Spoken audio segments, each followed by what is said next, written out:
மதிய நாட்கள் அலுவலகத்திற்கு வரும்போது என்னுடைய நண்பர் சொன்னாரு, பல துறையை சார்ந்த வல்லுநர்கள், முனைவர்கள், தொழில் முனைவோர் எல்லாரும் கூடியிருக்கிறாங்க. இது ஒரு பெரிய பூந்தோட்டம் மாதிரி இருக்கிறது அப்படின்னு சொன்னாங்க. நாங்கள் மகரந்தங்களிலிருந்து தோட்டாக்களை தயாரிக்கக்கூடிய ஒரு துறையிலிருந்து வந்திருக்கிறோம். எங்களை நீங்கள் பூந்தோட்டத்தில் கொண்டு விட்டாலும் சரி அல்லது பாலைவனத்தில் கொண்டு விட்டாலும் சரி, எங்களுடைய வேலை கலை இலக்கியத்தை ஒரு சமூகத்தை முன்னேற்றுவதற்கான கருவிகளை நாங்கள் இயங்குகிற தளங்களில் இருந்து தயாரித்து கொடுப்பது மட்டும்தான் எங்களுடைய வேலை. ஆகவே எங்களுடைய எழுத்துக்களை படிக்க வேண்டும் என்று சொன்னால் உங்களுக்கு அதீத மன வலிமை தேவைப்படும். அந்த அளவுக்கு இந்த சமூகம் ஏறத்தாழ வரலாற்று போக்கில் 700 நூற்றாண்டு காலம் இந்த சமூகம் பல்வேறு ஆட்சியாளர்களை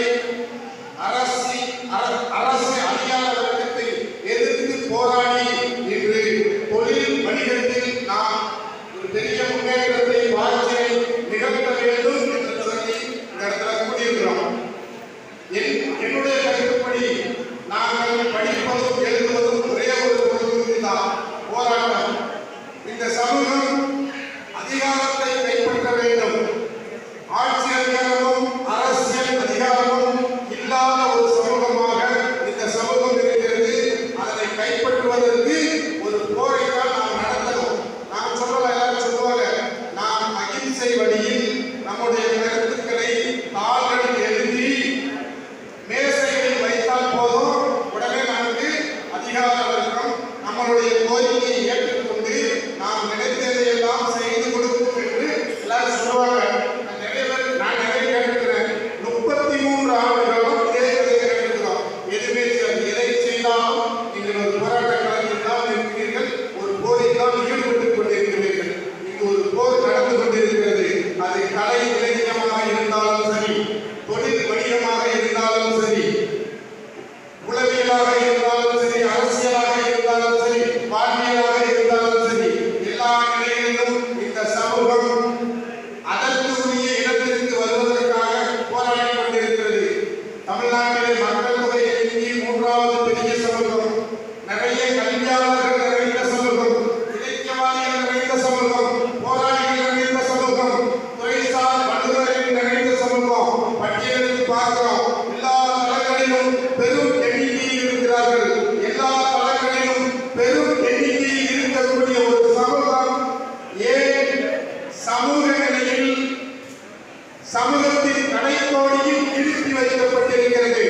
இவர்களிடமிருந்துதான் நிலங்களை அபகரித்துக் கொண்டார்கள் என்று தமிழ்நாட்டு வரலாற்று ஆய்வாளர்கள் மட்டுமல்ல, அயல்நாட்டு ஆய்வாளர்கள் எழுதினார். ஏவேந்திர உலகளார் சமூகத்திடமிருந்து இந்த நாட்டினுடைய பெருவாரியான நிலங்கள் அபகரிக்கப்பட்டிருக்கிறது. இந்த சமூகத்திலிருந்து வானியல் அறிவு திருடப்பட்டிருக்கிறது.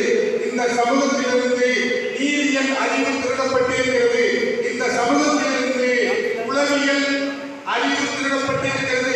இந்த சமூகத்திலிருந்து மருத்துவ அறிவு திருடப்பட்டிருக்கிறது என்று எல்லாரும் ஆய்வு செய்து சொல்லியிருந்தார்கள். ஏன் இந்த சமூகத்தை தொடர்ந்து எல்லோரும் குறிவைத்து இவ்வளவு வேலைகள் பார்த்திருக்காங்கன்னா, அதிகாரம் இவனிடம் வந்தால் இவன் மீண்டும் கடாரத்தில் போய் கொடியை ஏற்றுவான். இவன் மீண்டும் காந்தாரத்தில் போய் கொடியை ஏற்றுவான். மீண்டும் இந்த வங்கக்கடல் என்று சொல்லக்கூடிய இந்த கடலை இவன் தமிழர் கடலாக மாற்றுவான். அப்படிங்கிறதெல்லாம் ஆய்வு கண்டுபிடிச்சு வச்சிருக்கிறான்.